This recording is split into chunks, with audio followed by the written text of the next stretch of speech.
A Bíblia diz em Hebreus, no capítulo 8, nos versículos de 1 a 13. Ora, o essencial das coisas que estamos dizendo é que temos tal sumo sacerdote, que se assentou à direita do trono da majestade nos céus, como ministro do santuário e do verdadeiro tabernáculo que o Senhor erigiu, e não o homem. Se tu tá acompanhando o estudo de Hebreus, tu sabe do que nós estamos falando.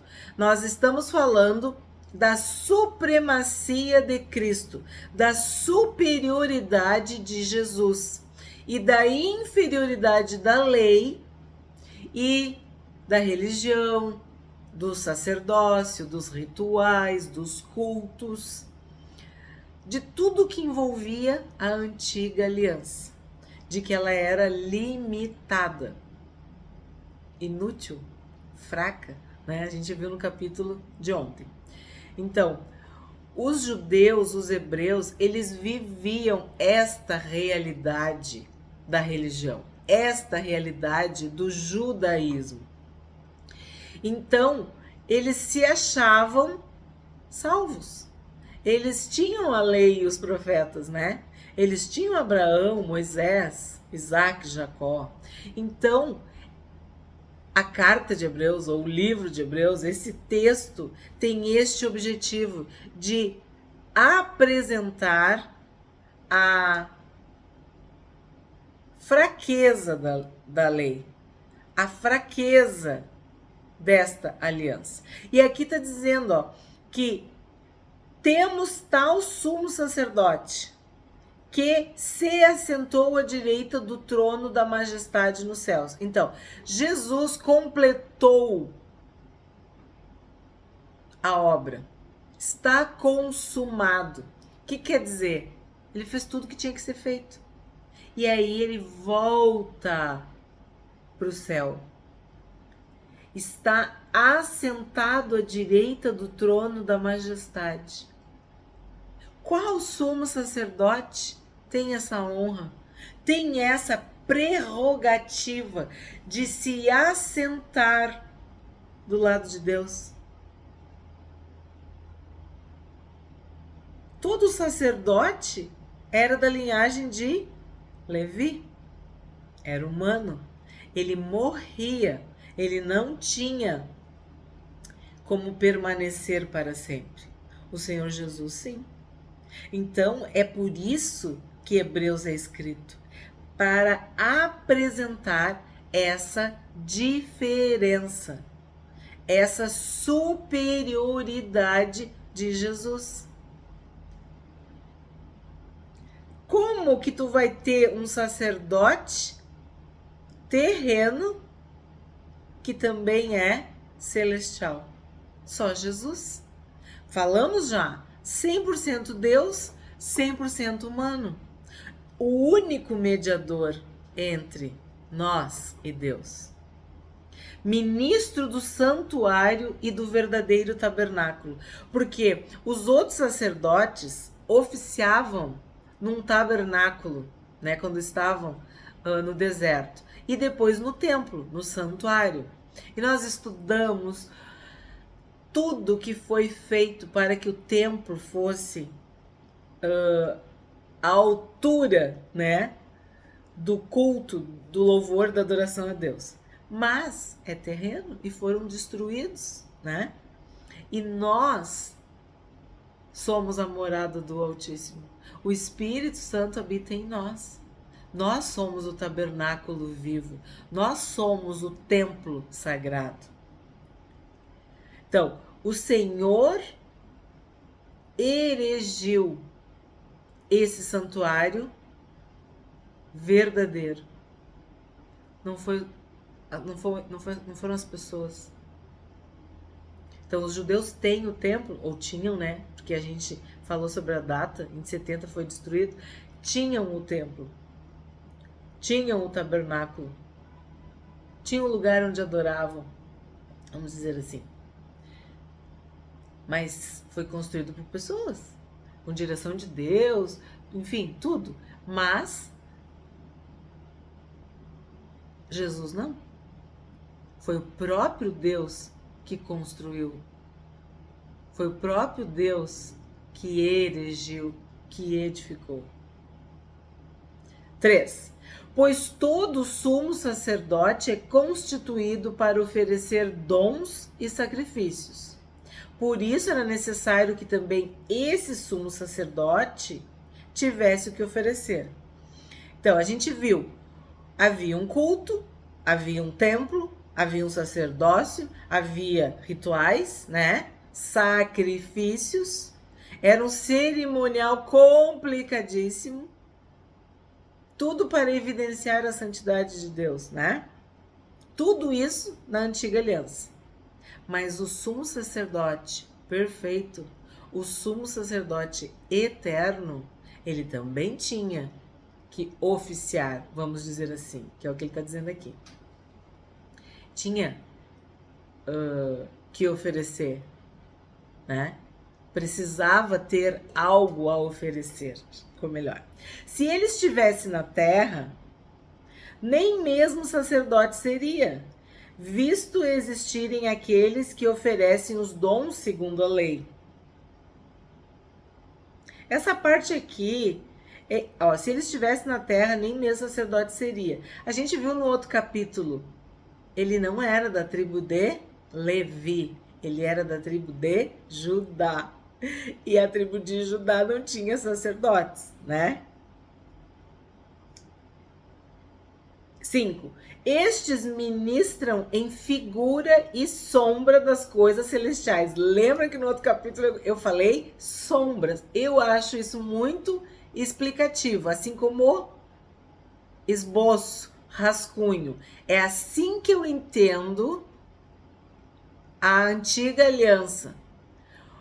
O culto, os sacrifícios, os sacerdócios, os rituais, tudo, cerimonial, tudo apontava para Jesus, para o perfeito. Então, olha que interessante. Esses, quer dizer, os humanos, ministram em figura e sombra das coisas celestiais. Seria um arremedo, uma imitação, uma cópia, né? Das coisas celestiais. Assim como Moisés foi divinamente instruído quando estava para construir o tabernáculo. Claro que tudo foi feito da melhor forma. Por exemplo, não é porque tu faz um rascunho que o teu rascunho esteja necessariamente mal feito. Não, ele é um rascunho. Tu quer fazer tão bem que tu faz o rascunho. Mas tu sabe que ele é um rascunho. Mesmo que tu passe a limpo o rascunho, né? Que pouquíssimas coisas tu mude do rascunho, do esboço, tu sabe que tu fez um rascunho. Tu sabe que ele era um rascunho. Então é isso que ele tá dizendo aqui, ó. Estes ministram em figura e sombra das coisas celestiais. Então, em rascunho, em esboço. Assim como Moisés foi divinamente instruído quando estava para construir o tabernáculo. Ele seguiu as ordens, ele seguiu as instruções. Pois Deus disse: tenha cuidado para fazer tudo de acordo com o modelo de que foi mostrado a você no monte. Havia um padrão excelente, um padrão de excelência.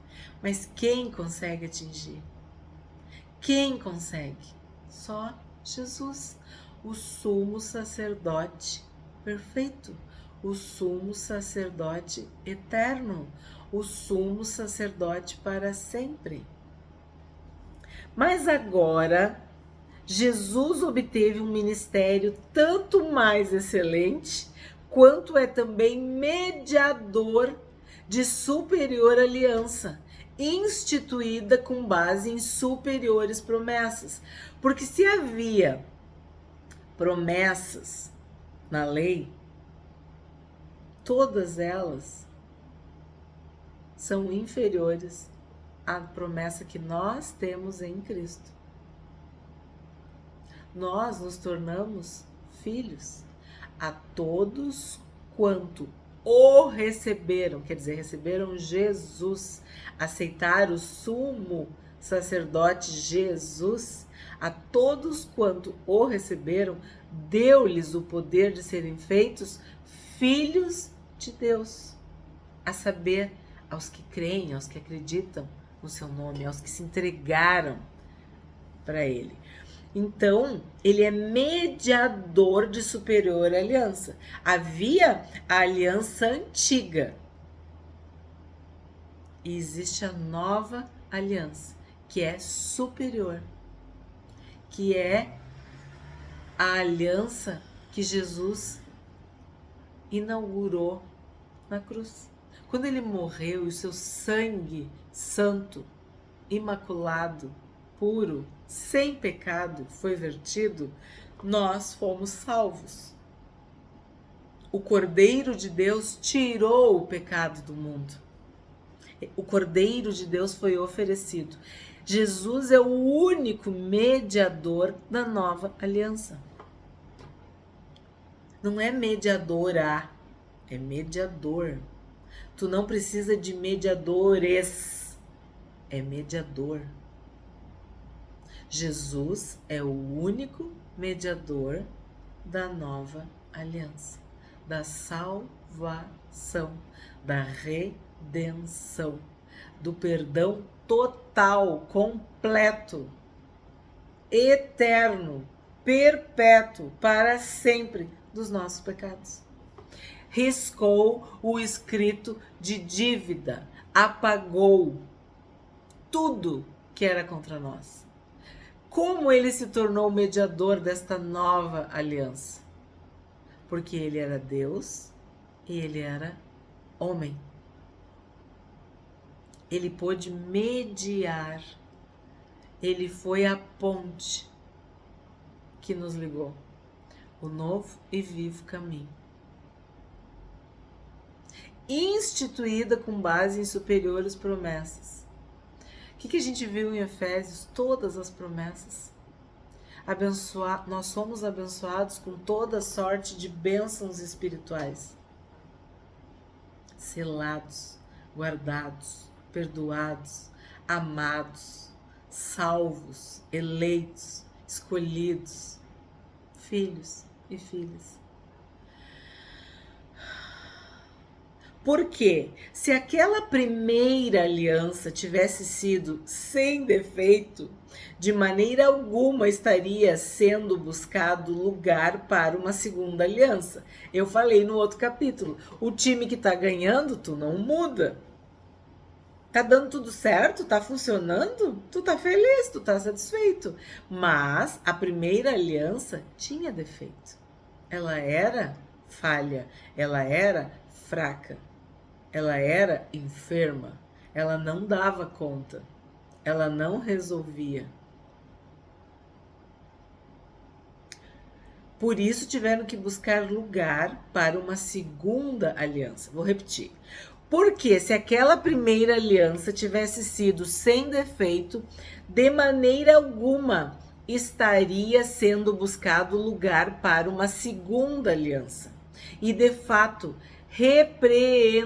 repreendendo-os, diz: eis aí vem dias, diz o Senhor, e firmarei nova aliança com a casa de Israel e com a casa de Judá, não segundo a aliança que fiz com seus pais no dia em que os tomei pela mão para os tirar da terra do Egito, pois eles não continuaram na minha aliança, e eu não dei atenção a eles, diz o Senhor.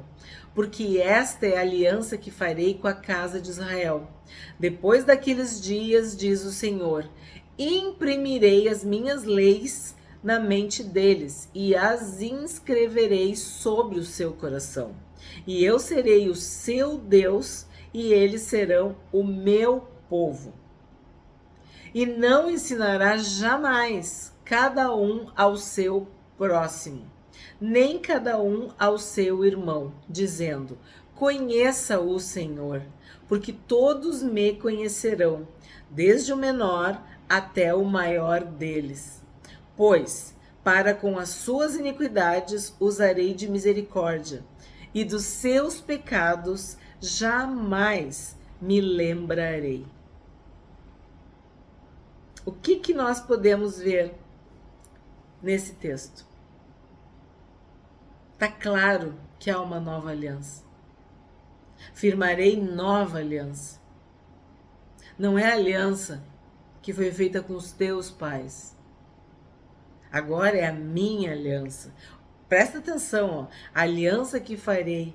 Aliança é um pacto, é uma promessa. Em Cristo nós estamos unidos. Esse texto, vocês não lembram? É de Jeremias, ó. Jeremias 31, de 31 a 34. Não sei como é que tá aí, na tua Bíblia se tem referência. 13. Quando ele diz nova aliança, torna antiquada a primeira. Ora, aquilo que se torna antiquado e envelhecido está prestes a desaparecer. Olha que esse texto vale para tudo, hein? A gente tem que prestar muita atenção. Primeiro lugar, nós temos que entender que havia a lei. E aqui, Deus está dizendo, né? O Senhor está dizendo que Ele vai imprimir as minhas leis. Ó, na sua mente eu imprimirei as minhas leis. Significa, Deus vai nos ensinar a fazer a sua vontade. Deus vai nos ensinar a obediência. Deus vai nos ensinar a santidade. Deus vai nos ensinar a fidelidade. Entende? Depende de Deus. Ele vai inscrever, Ele vai inculcar, Ele vai colocar em nós o seu Santo Espírito. O Espírito Santo nos ensinará todas as coisas. Nós estaremos sempre com o Senhor, porque o Espírito Santo habita em nós e Ele nos conduz. E se Ele é santo e Ele habita em nós, nós seremos santos e santificados. É totalmente diferente de algo externo, de algo que não habita em ti e contigo. Lembra do capítulo dos que caíram?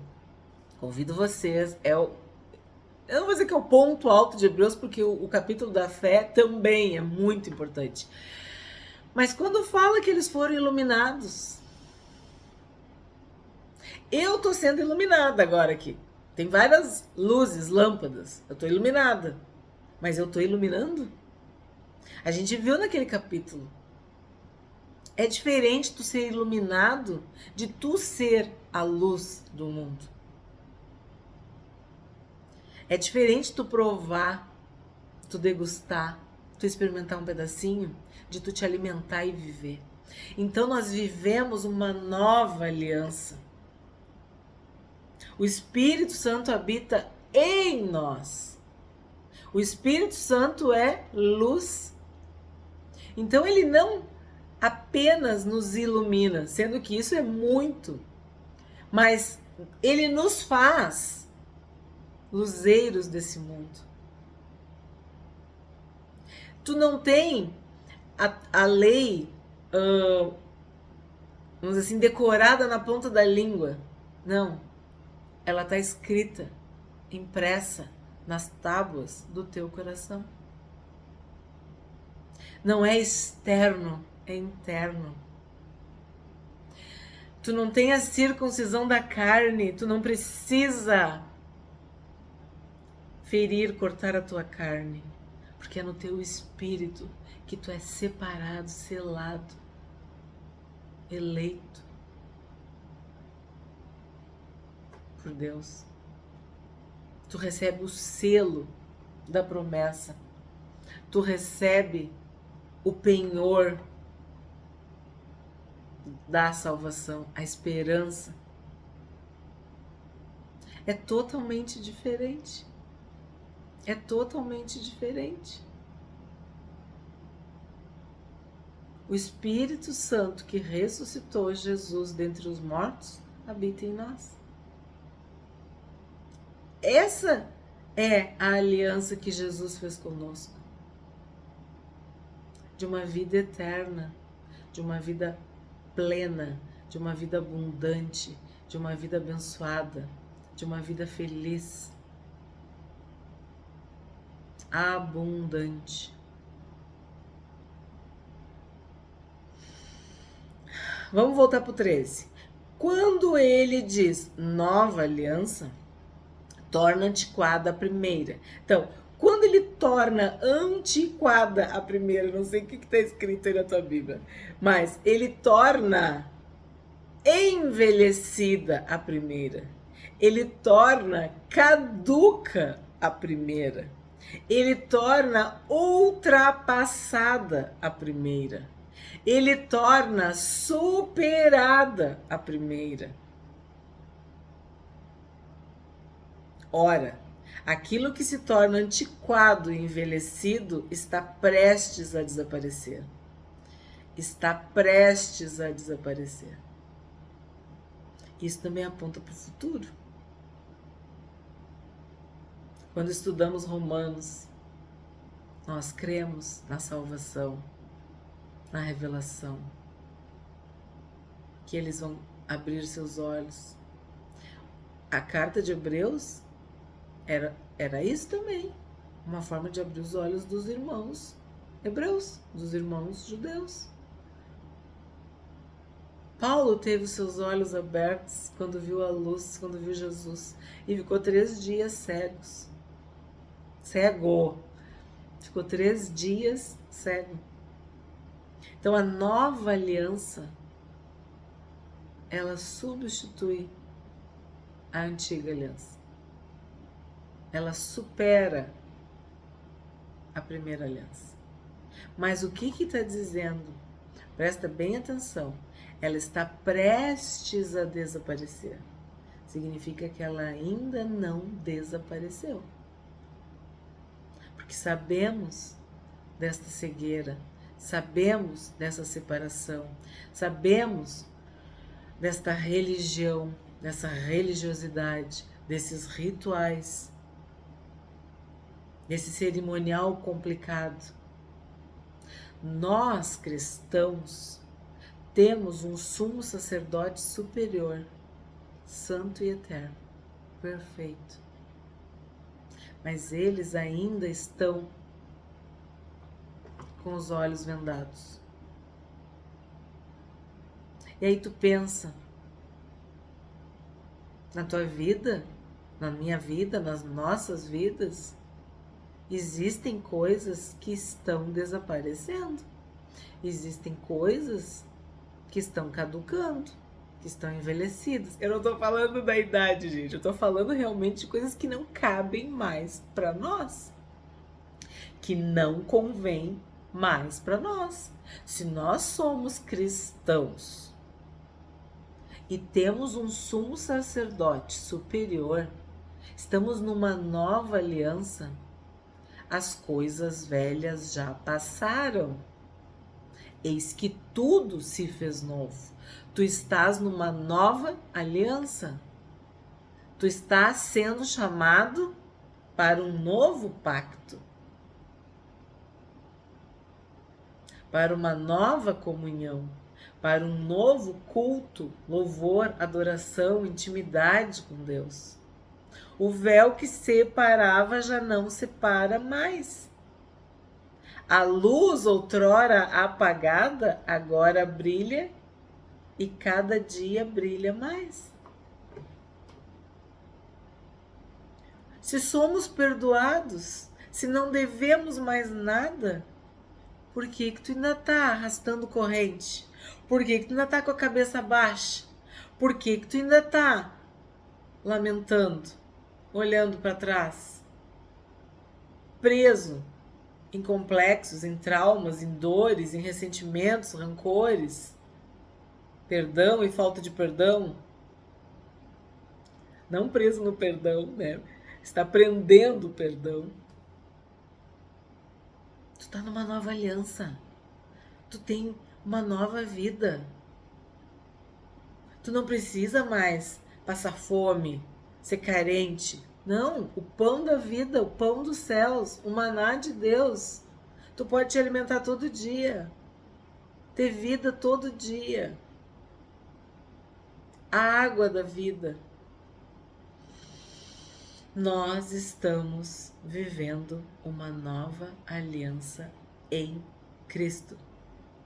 Jesus é o único mediador desta nova aliança.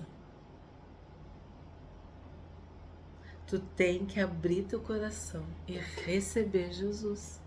E junto com Jesus, tu vai receber todas as promessas, todas as bênçãos da nova aliança. O que a gente aprende hoje com este capítulo 8 de Hebreus? Diz o Senhor: na sua mente imprimirei as minhas leis. Eu serei o seu Deus e eles serão o meu povo. Quando ele fala na mente, tu consegue entender que tu tem a mente de Cristo? Que os teus pensamentos foram renovados, transformados? Que tudo que é puro, tudo que é verdadeiro, tudo que é bom, tudo que é belo, se alguma virtude há, se algum louvor, se é de boa fama, é isso que tem que ocupar teu pensamento. Na sua mente imprimirei as minhas leis. Tu vai conseguir decidir, tu vai conseguir escolher, tu vai exercitar e usar a tua vontade, a tua liberdade para fazer o que é bom, para fazer a vontade de Deus e não mais a tua. É na tua mente que tu vai ter paz. Porque o Senhor está dizendo: eu imprimirei as minhas leis na tua mente. Então não cabe mais uma mente atribulada, ansiosa, nervosa, louca, pecaminosa, suja. Não, tu tem a mente de Cristo. Na nova aliança, tu tem a mente transformada, renovada. E aí o que acontece quando tu tem a mente transformada, renovada? A palavra de Deus está na tua mente, está na tua boca, está no teu coração. E Deus diz: eu serei o seu Deus e eles serão o meu povo. Unidos para sempre, eternamente, de forma perpétua, completa. Usarei de misericórdia com suas iniquidades e dos seus pecados jamais me lembrarei. Essa é a promessa de Deus para nós. Jesus riscou o escrito de dívida. Os teus pecados estão perdoados. Todos os teus pecados estão perdoados, do passado, do presente e do futuro. Jesus morreu a nossa morte para que nós tivéssemos a sua vida. Nós fomos redimidos. O sangue de Jesus nos limpa e nos purifica de todo o pecado. E aí é pecado, mas também, olha, iniquidades. Deus vai ter misericórdia. Deus vai nos tratar com misericórdia. Porque quando Ele olha para nós, Ele não nos vê pecador. Ele vê o sangue de Jesus derramado na cruz no nosso lugar. A justiça foi aceita. Jesus pagou a conta e Deus aceitou. Dos teus pecados eu não me lembrarei. A nova aliança torna antiquada a primeira. E eu falei, antiquada, envelhecida, caduca, ultrapassada, superada, né? Nós estamos vivendo a nova aliança em Cristo. Ora, aquilo que se torna antiquado e envelhecido está prestes a desaparecer. A nossa oração, a nossa esperança é que sim, que os nossos irmãos hebreus, judeus, sejam iluminados.